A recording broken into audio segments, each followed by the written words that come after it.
have before us the opportunity to forge for ourselves and for future generations a new world order, a world where the rule of law, not the law of the jungle, governs the conduct of nations.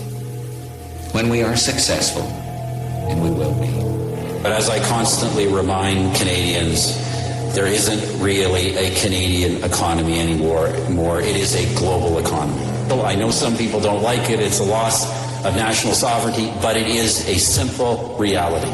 In 1938, the Bank of Canada, a privately owned corporation, was nationalized and given the mandate to make interest-free loans to the federal and provincial governments. It helped Canada rise from the ashes of the Great Depression, financed massive infrastructure, created hospitals and social programs. But something happened in 1974 when Prime Minister Pierre Trudeau took Canada into private meetings with the Bank of International Settlements, the bank of the central bankers of the world. This graph shows the result. Canada's debt relatively steady, then this. By 2018, Canada has paid over $1 trillion of just interest on its debt to the central bankers, at least twice the amount of the debt itself. Without parliamentary approval or a record of these pivotal negotiations, the senior Trudeau sold us out to a predacious banking cartel, leaving Canada now buried in the kind of debt that can never be repaid. After several years of litigation, constitutional lawyer Rocco Galati was unable to hold the Bank of Canada to account for its abdication of its mandate. These organizations are essentially private, foreign entities controlling Canada's banking system and socio-economic policies. All of our countries are in similar debt traps. The fantasy that job loss and bankrupt businesses have no connection to human health is kindergarten logic. This is what lockdowns feel like to a non-essential business owner. It's time we see our leaders for what they really are. It really boils down to our ability to accept. We don't need pessimism. There are no limits. It figures it would be something like this. And realize that their wonderful personalities and best intentions have zero value in a financial system that has captured all of our flags. Presidents, kings, queens, or monarchs do not run the world. It is run by world central banks because they control your modes of transaction and every single other thing you can imagine.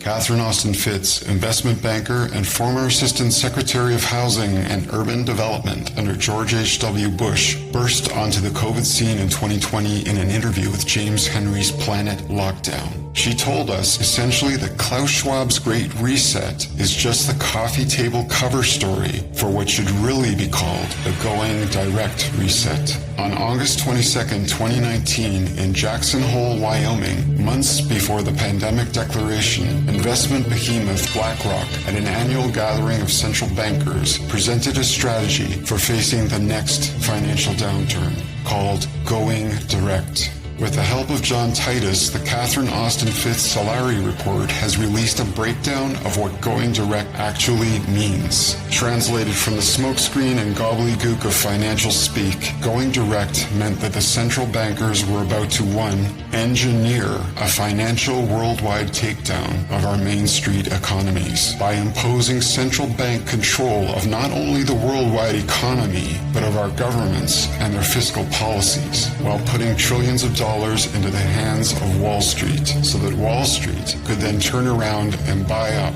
our decimated main streets for pennies on the dollar. By going direct, the central banks have declared war on the citizens of the real world economy. If we had only been wearing the right pair of glasses, the red flags of money were flapping in front of our face, that COVID was not a pandemic. It was an economic seismic shift. When have our countries ever agreed on anything, much less everything? Travel and tourism, the lifeblood of so many economies, is suddenly brought to its knees where it has essentially stayed. Healthcare was suddenly ordered to scale back, causing layoffs and a never-ending backlog of canceled surgeries and clinics that are virtually empty.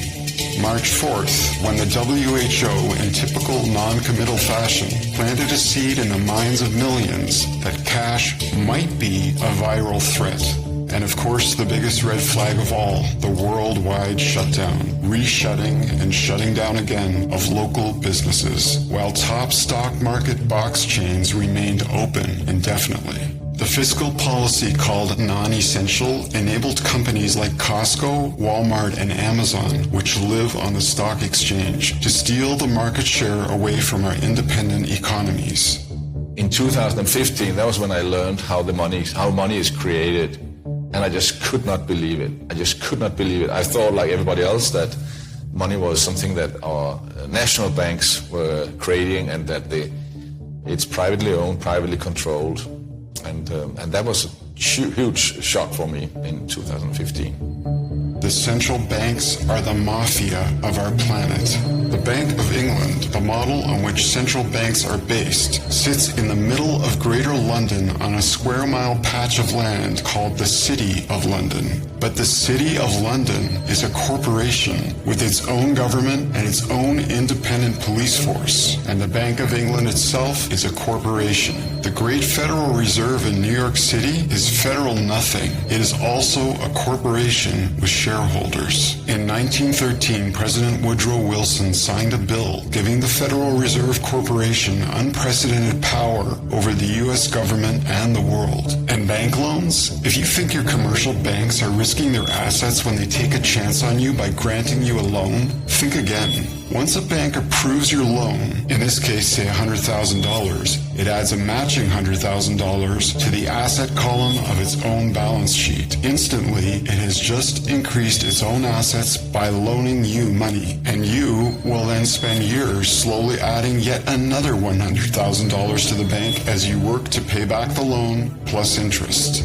As John Titus demonstrates in some great videos, Federal Reserve has been cleverly pumping made-up money into the hands of Wall Street as part of the Going Direct Reset plan. You can't lay people off, send them home on unpaid leave, force businesses out of business, and destroy livelihoods on the scale of COVID-19 without declaring a worldwide Great Depression. But this pumped-in money is creating the illusion that everything is perfectly fine. Keep on walking.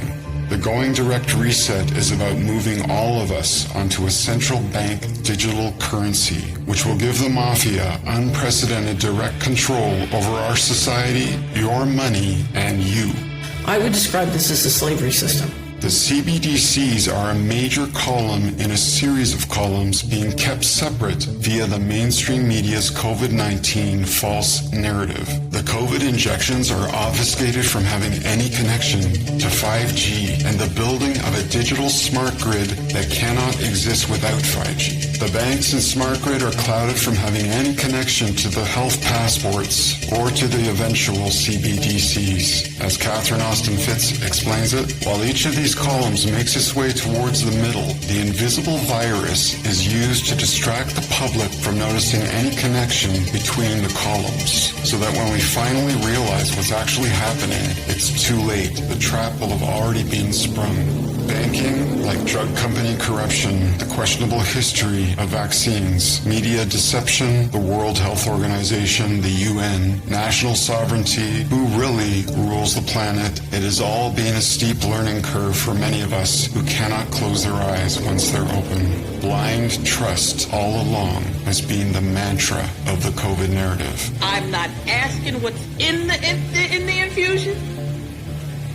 I'm not looking up all of the ingredients in the infusion. I am sticking out my arm. And critical thinking skills have been prepackaged as a defect to be mocked by a herd of idiots. The truth is that common sense and critical thinking are the essence of an intelligent human being. And blind trust and the mocking of those who ask questions are the trademarks of stupidity. For those of us who are awake to the divide between fake and fact, this has been nothing but a nightmare. Yet being awake is your greatest asset when surrounded by a cult of masked-faced true believers who will follow the fake science to their own demise. They can never accept that their media gods tell lies or that their governments betray them. They would rather live in a flower-filled world of absolute nonsense than admit the existence of a not-so-Pollyanna reality. If their trusted TV anchors do not tell them they are being lied to, they will never believe it, and they'll drag us to the bottom of their pit of denial. But we can't let that happen, can we?